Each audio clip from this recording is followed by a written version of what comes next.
سیدنا عبداللہ ابن مسعود رضی اللہ تعالیٰ عنہ بیان کرتے ہیں کہ ان رسول اللہ صلی اللہ علیہ وسلم علم فواتح الخیر وجوامعہ او جوامع الخیر وفواتحہ۔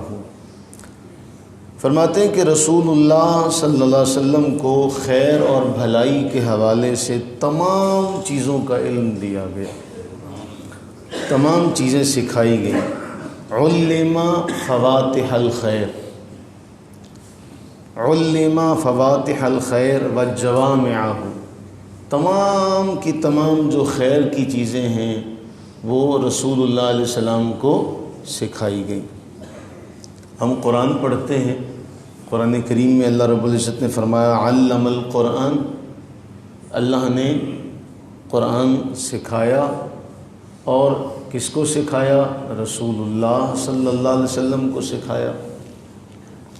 اب اس قرآن کے بارے خود رب العزت نے فرمایا کہ اس میں ہر چیز کا بیان ہے، اس میں ہر چیز کا بیان، تو وہ بیان سب سے پہلے رسول اللہ علیہ السلام کو سکھایا گیا۔ اسی طرح سے جب یہ قرآن نازل ہو رہا ہے، جبریل امی لے کر آتے ہیں، رسول اللہ صلی اللہ علیہ وسلم اس میں تھوڑی سی جلدی کرتے ہیں کہ جلدی مجھے یاد ہو جائے، اب وہ ساتھ ساتھ پڑھنے کی کوشش کرتے ہیں، تو اللہ تعالیٰ قرآن کریم میں ارشاد فرماتے ہیں کہ محبوب لا تحرک، اپنی زبان کو نہ ہلائیے، نہ اتنی حرکت دیجیے، تکلیف نہ دیجیے، اس قرآن کو جمع کرنا، آپ کے سینے میں محفوظ کرنا، اس کا بیان سکھانا، یہ ہماری ذمہ داری ہے۔ اب جبریل آتے ہیں تو آپ سنا کریں۔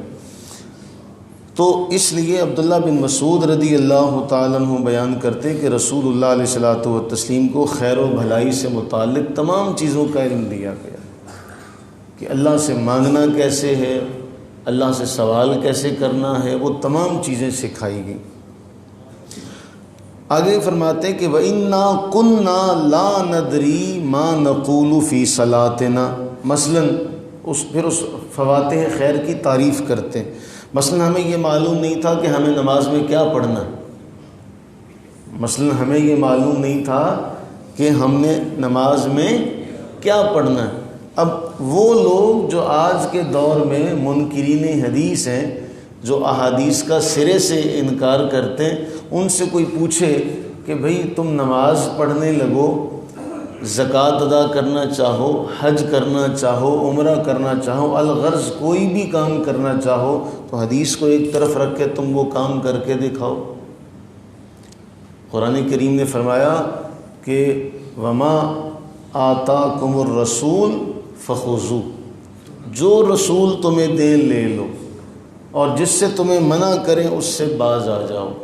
اور حدیث پاک میں آتا ہے کہ رسول اللہ صلی اللہ علیہ وسلم نے فرمایا اقیم الصلاۃ، آپ نے نماز کی آیات یا روزے کی آیات سب کچھ پڑھی، ساتھ میں فرمایا جیسے مجھے نماز پڑھتا دیکھو ایسے ایسے نماز پڑھو۔ اب جیسے کام رسول اللہ علیہ السلام نے کیے، جس طرح سے کیے، وہ کام عبادت ہو گئے۔ اب فرمایا ہمیں نہیں پتا تھا کہ ہم نے نماز میں کیا پڑھنا ہے، یہاں تک کہ حتیٰ علمنا، یہاں تک کہ ہمیں نبی نے سکھایا کہ تم نماز میں جب تشہد میں بیٹھو، پھر آگے تشہد کی دعا ذکر کی، ہمیں رسول اللہ علیہ السلام نے فرمایا یہاں بیٹھو تو قولو، کہا کرو التحیات للہ والصلوات والطیبات السلام علیک ایہا النبی ورحمۃ اللہ وبرکاتہ الی آخرہ۔ تو یہ ہمیں رسول اللہ صلی اللہ علیہ وسلم نے سکھایا۔ کس نے سکھایا؟ رسول اللہ صلی اللہ علیہ وسلم نے۔ تو آپ نے فرمایا صلو کما رأیتمونی اصلی، جیسے مجھے نماز پڑھتا دیکھو ایسے نماز پڑھو۔